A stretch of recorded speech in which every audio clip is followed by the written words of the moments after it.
Guys, నేను మళ్ళీ కొత్త వీడియో అయితే వచ్చాను. ఈరోజు స్పెషల్ ఏంటంటే ఇది బ్రౌన్ చెనా. ఇది హెల్త్కి చాలా మంచిది. ఇదైతే నేను పప్పు చేయాలనుకుంటున్నాను.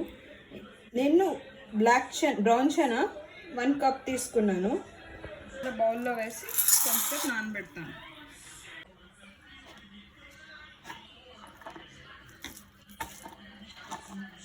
అది పప్పులో వేయడానికి నాకు 2 ఆనియన్స్ పొడవుగా స్లైసెస్గా కోసుకోవాలి. ఇంకా ఒక 6 పచ్చిమిరపకాయలు కోసుకోవాలి. కదా నేను ఉడకబెట్టిన చిన్న ఇందులో వేసుకోవాలి. ఫస్ట్ ఇది 1 కప్ చెన్న వేసుకున్నాను. ఇందులో బాగా కడుక్కున్నాను. ఇందులో వేసుకున్న ఉల్లిపాయ ముక్కలు కూడా ఇందులో వేసుకోవాలి.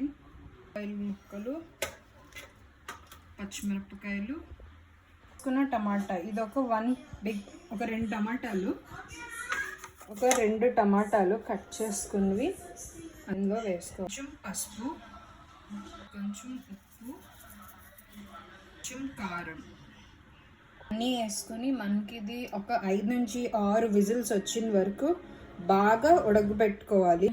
ఇది మనం బంద్ చేసి స్టవ్ వెలిగించుకొని మనం దీన్ని పెట్టేస్తాము. ఇప్పుడు ఇది కనీసం 5 నుంచి 6 విజిల్స్ బాగా రావాలి. వచ్చిన తర్వాత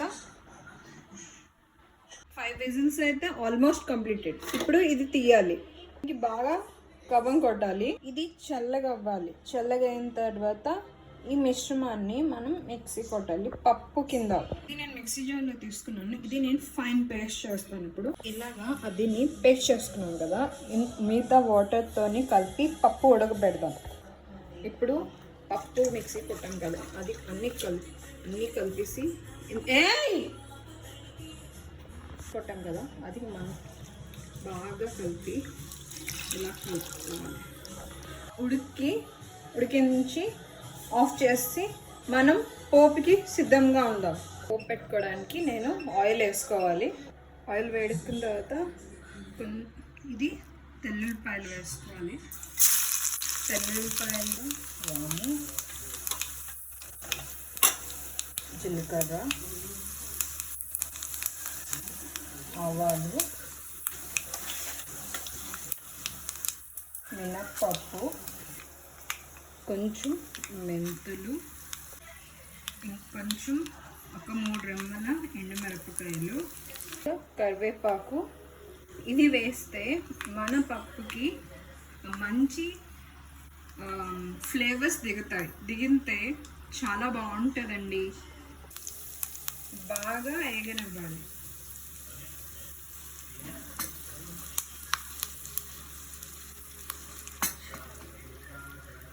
బాగా అయిన తర్వాత ఆఫ్ చేసి ఇది మనం పప్పులో వేసుకోవాలి.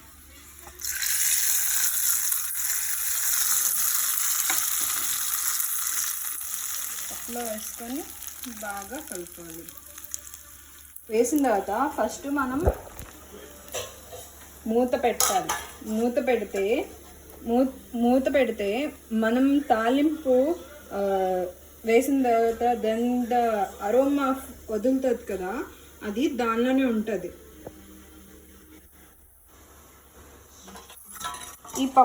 ఈ వీడియో కానీ నచ్చినట్టయితే please like, share and subscribe. Love you all. Bye.